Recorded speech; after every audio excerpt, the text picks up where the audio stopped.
दलाल street, जहां हर second करोड़ों रुपए इधर उधर होते हैं, वहां एक वक्त ऐसा आया जब पूरा मार्केट एक ही आदमी के इशारों पे चल रहा था। ना कोई रूल, ना कोई कंट्रोल, सिर्फ लालच और पावर। एक ऐसा गेम जहां पैसा असली था लेकिन सिस्टम फेक। और जब सच बाहर आया तो पूरा देश हिल गया। ये कहानी है हर्षद मेहता की, एक ऐसे इंसान की जिसने देश की अर्थव्यवस्था हिला दी थी। आज हम इस कहानी में जानेंगे कैसे हर्षद मेहता ने पूरा स्टॉक मार्केट हिलाकर रख दिया था।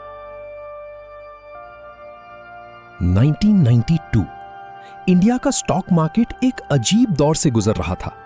दलाल स्ट्रीट पे एनर्जी हाई थी, लोग पैसा छाप रहे थे और हर तरफ एक ही नाम सुनाई दे रहा था, हर्षद मेहता। एक ऐसा आदमी जिसके फैसलों से करोड़ों रुपए ऊपर नीचे हो जाते थे। लोग उसे बिग बुल कहते थे, मार्केट का बच्चन। लेकिन ये कहानी उस पावर की नहीं है जो दुनिया ने देखी। ये कहानी उस जर्नी की है जहां से ये सब शुरू हुआ। 1954 में गुजरात के एक छोटे से गांव पनेली मोटी में एक लड़का पैदा होता है। Middle class family, simple life. लेकिन उस लड़के का दिमाग हमेशा से ही अलग चलता था। रिस्क लेने का एक अजीब सा जुनून उसमें बचपन से ही था। जहां दूसरे बच्चे नॉर्मल जिंदगी जीने का सपना देखते थे, वहां ये लड़का कुछ बड़ा करने का सोच रहा था। उसके हमेशा से ही बड़े सपने थे, कुछ बड़ा कर दिखाने के, कुछ बड़ा बनने के। और बचपन से ही वो एक ही बात अपनी फैमिली से किया करता था, रिस्क है तो इश्क है। कुछ सालों बाद उसकी फैमिली मुंबई शिफ्ट हो जाती है, सपनों का शहर। लेकिन मुंबई इतना आसानी से आपका सबका स्वागत नहीं करता। यहां लाइफ इतनी आसान नहीं है जितनी दूर से नजर आती है। तभी इसे माया नगरी भी कहा गया है। हजारों लाखों लोग अपने बड़े बड़े सपने लेकर मुंबई आते हैं और हर्षद भी चला गया अपने ढेर सारे सपने लेकर।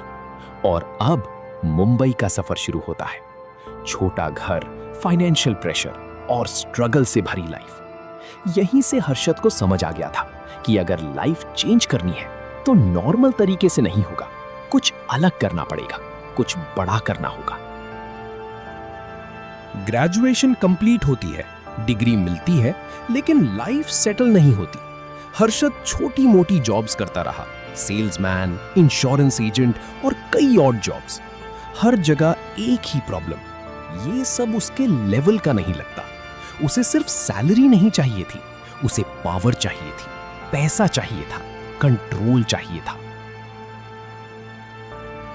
1980s के स्टार्ट में उसकी लाइफ का सबसे इंपॉर्टेंट मोमेंट आता है। पहली बार वो बॉम्बे स्टॉक एक्सचेंज की ट्रेडिंग फ्लोर को देखता है। हर तरफ नॉइज, लोग चीख रहे हैं, नंबर्स चेंज हो रहे हैं। बाहर से ये सब केओस लगता है, लेकिन हर्षद के लिए ये एक पैटर्न था। उसने समझ लिया कि ये सिर्फ शेयर्स का गेम नहीं है, ये इमोशंस का गेम है। फिर वो एक ब्रोकरेज फर्म में क्लर्क की जॉब ले लेता है। काम छोटा था, ऑर्डर्स लिखना, फाइल्स हैंडल करना। लेकिन वो सिर्फ काम नहीं कर रहा था, वो इस पूरे सिस्टम को समझ रहा था। कौन सा स्टॉक कैसे मूव करता है, लोग कब बाय करते हैं, कब पैनिक सेल करते हैं, सब कुछ उसके दिमाग में स्टोर हो रहा था। धीरे धीरे उसे समझ आने लगा कि स्टॉक मार्केट लॉजिक से नहीं, लालच और डर से चलता है। और जो इंसान इन इमोशंस को कंट्रोल कर ले, वो मार्केट को कंट्रोल कर सकता है। ये रियलाइजेशन उसके लिए टर्निंग पॉइंट बन जाता है।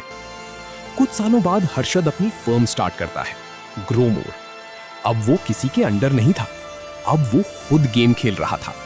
रिस्क लेने की आदत उसमें पहले से थी और अब उसके पास अपॉर्चुनिटी भी थी। स्मॉल ट्रेड से स्टार्ट करके वो धीरे धीरे बड़े खेल खेलने लगा। यहीं से उसकी एंट्री होती है एक ऐसे सिस्टम में जो उसकी लाइफ बदलने वाला था, बैंकिंग सिस्टम। उसने रेडी फॉरवर्ड डील्स का लूप होल समझा। बैंक्स अपना पैसा इनडायरेक्टली यूज कैसे कर सकते थे, और यहीं से हर्षद ने एक खतरनाक कदम लिया। उसने बैंक्स का पैसा टेम्पररीली यूज करना स्टार्ट किया और उस पैसा से स्टॉक्स खरीदने लगा। जब कोई एक ही स्टॉक में हेवी बाइंग करता है तो उसकी प्राइस ऑटोमेटिकली ऊपर जाती है। लोग देखते हैं, अट्रैक्ट होते हैं और ज्यादा पैसा इन्वेस्ट करते हैं।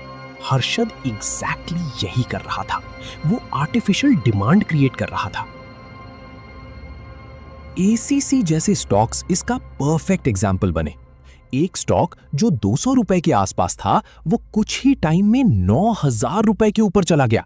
लोग शॉक में थे, लेकिन साथ ही लालच में भी। सबको पैसा बनाना था और सबको लग रहा था कि हर्षद के साथ रहना सेफ है। अब हर्षद सिर्फ एक ब्रोकर नहीं था, वो ट्रेंड बन चुका था। उसके फैसलों को लोग ब्लाइंडली फॉलो करते थे। उसका नाम ही बहुत था मार्केट को हिला देने के लिए। यहीं से उसे एक नाम मिला, बिग बुल। पैसा आया तो लाइफस्टाइल भी चेंज हुआ। Luxury apartments, imported cars, high profile life. Harshad ने अपनी सक्सेस को ओपनली शो किया। ये सिर्फ पैसा नहीं था, ये पावर का तमाशा था। लेकिन सक्सेस के साथ एक बुरी चीज भी साथ आती है, ओवर कॉन्फिडेंस। हर्षद को लगने लगा कि सिस्टम उसके कंट्रोल में है, कोई उसे पकड़ नहीं सकता। और यहीं से उसकी सबसे बड़ी मिस्टेक स्टार्ट होती है। गेम और बड़ा हो गया, अमाउंट्स बढ़ने लगे, रिस्क मल्टीप्लाई होने लगा। और फिर सिस्टम में एक और क्रैक यूज किया गया, फेक बैंक रिसीट्स। पैसा असली था, लेकिन सिक्योरिटी फेक। ये एक खतरनाक खेल था। इस बीच एक जर्नलिस्ट सुचेता दनाल ने एक सिंपल सवाल पूछा, इतना पैसा आ कहां से रहा है? उन्होंने इन्वेस्टिगेशन स्टार्ट की और धीरे धीरे एक बड़ा स्कैम सामने आने लगा। 1992 में एक आर्टिकल पब्लिश होता है और उस आर्टिकल ने सब कुछ बदल दिया। नाम सामने आता है, हर्षद मेहता। मार्केट में पैनिक फैल जाता है, सेलिंग स्टार्ट होती है, प्राइसेस क्रैश होने लगते हैं। जो स्टॉक्स कल तक स्काई पे थे, आज ग्राउंड पे आ रहे थे। लोग समझ गए कि ये ग्रोथ फेक थी, ये सिस्टम मैनिपुलेटेड था और अब सब एग्जिट करना चाहते थे। केस इतना बड़ा हो गया कि सीबीआई को इन्वेस्टिगेट करना पड़ा। फेक ट्रांजैक्शंस, बैंक मिसयूज और 4,000 करोड़ से ज्यादा का स्कैम सामने आया। उस टाइम के हिसाब से ये बड़ा अमाउंट था। पब्लिक परसेप्शन कंप्लीटली चेंज हो गया। कल तक हीरो, आज विलन। एक सेल्फ मेड जीनियस अब एक स्कैमर के रूप में देखा जा रहा था। 1992 में हर्षद मेहता को अरेस्ट कर लिया गया। जो आदमी कल तक मार्केट कंट्रोल कर रहा था, आज पुलिस कस्टडी में था। ये पावर का सबसे ब्रूटल फॉल था। कोर्ट केसेस शुरू हुए। हर्षद ने डिफेंड करने की कोशिश की, कभी सिस्टम को ब्लेम किया, कभी कहा कि वो अकेला नहीं था, लेकिन सिचुएशन उसके कंट्रोल से बाहर जा चुकी थी। 1993 के आसपास जब हर्षद मेहता का नाम पूरे देश में स्कैम के साथ जोड़ा जा चुका था, तब सबको लग रहा था कि अब उसका गेम खत्म हो गया है। मीडिया उसे विलन बना चुकी थी, कोर्ट्स उसके पीछे थे और पब्लिक का भरोसा टूट चुका था। लेकिन इसी फेज में हर्षद ने एक ऐसा बॉम्ब फोड़ा जिसने दिल्ली की सियासत तक हिला दी। एक दिन अचानक 5 स्टार होटल ताज में प्रेस कॉन्फ्रेंस बुलाई जाती है। दुनिया भर के रिपोर्टर्स को इनवाइट किया जाता है। रूम रिपोर्टर्स से भरा हुआ था, कैमरास रेडी थे। सबको लग रहा था कि हर्षद शायद अपनी सफाई देगा या स्कैम के बारे में कुछ बोलेगा। लेकिन जो हुआ, उसने पूरा गेम ही चेंज कर दिया। हर्षद मेहता मीडिया के सामने आकर क्लेम करता है कि उसने उस वक्त के प्रधानमंत्री पीवी नरसिम्हा राव को 1 करोड़ रुपए की रिश्वत दी थी। ये स्टेटमेंट किसी आम आदमी का नहीं था, ये उस आदमी का स्टेटमेंट था जिसके पास ऑलरेडी देश की सबसे बड़ी फाइनेंशियल स्कैम का लेबल था और अब वो सीधा देश की प्राइम मिनिस्टर पर इल्जाम लगा रहा था। रूम में सन्नाटा छा गया। रिपोर्टर्स शॉक में थे। कुछ सेकंड्स के लिए किसी को समझ नहीं आया कि ये सच में बोला गया है या नहीं। फिर क्वेश्चंस की बारिश शुरू हो गई। हर्षद ने कॉन्फिडेंटली कहा कि पैसा सूटकेसेस में लेकर दिल्ली ले जाया गया था। उसने ये भी क्लेम किया कि पॉलिटिकल प्रोटेक्शन के बिना इतना बड़ा फाइनेंशियल गेन पॉसिबल ही नहीं था। उस वक्त इंडिया ऑलरेडी इकोनॉमिक रिफॉर्म्स के सेंसिटिव दौर से गुजर रहा था। नरसिम्हा राव की गवर्नमेंट लिबरलाइजेशन को पुश कर रही थी।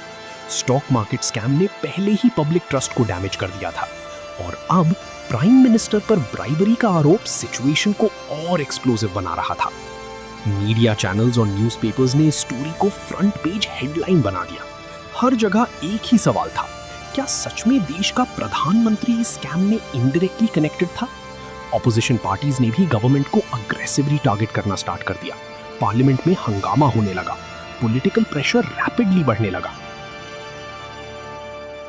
हर्षद मेहता ने अपनी तरफ से ये दिखाने की कोशिश की कि ये अकेला इस स्कैम में नहीं था।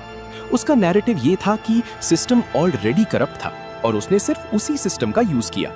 उसने मीडिया के सामने खुद को एक ऐसे इंसान के रूप में प्रस्तुत करना स्टार्ट किया जो सपोजिडली बड़े पॉलिटिकल और बैंकिंग नेटवर्क का हिस्सा था। लेकिन प्रॉब्लम एक थी, प्रूफ। हर्षद के क्लेम्स सेंसेशनल थे, लेकिन उन्हें लीगली प्रूव करना बहुत मुश्किल था। इन्वेस्टिगेशन एजेंसीज ने इंक्वायरी की, पॉलिटिकल सर्कल्स में प्रेशर और कंट्रोवर्सी बढ़ गई, लेकिन डायरेक्ट एविडेंस कभी क्लियरली एस्टैब्लिश नहीं हो पाया जो प्राइम मिनिस्टर को लीगली कनेक्ट कर सके। गवर्नमेंट साइड ने एलिगेशंस को स्ट्रांगली डिनाई किया। कांग्रेस पार्टी ने इसे डेस्परेट अटेम्प्ट बताया, एक स्कैम अक्यूज्ड का खुद को बचाने का लास्ट मूव। पॉलिटिकल सपोर्टर्स का कहना था कि हर्षद सिंपैथी और अटेंशन गेन करने की कोशिश कर रहा था, लेकिन पब्लिक के लिए यह मैटर सिंपल नहीं था। स्कैम ने ऑलरेडी ट्रस्ट डिस्ट्रॉय कर दिया था और अब करप्शन का डाउट और गहरा होता जा रहा था।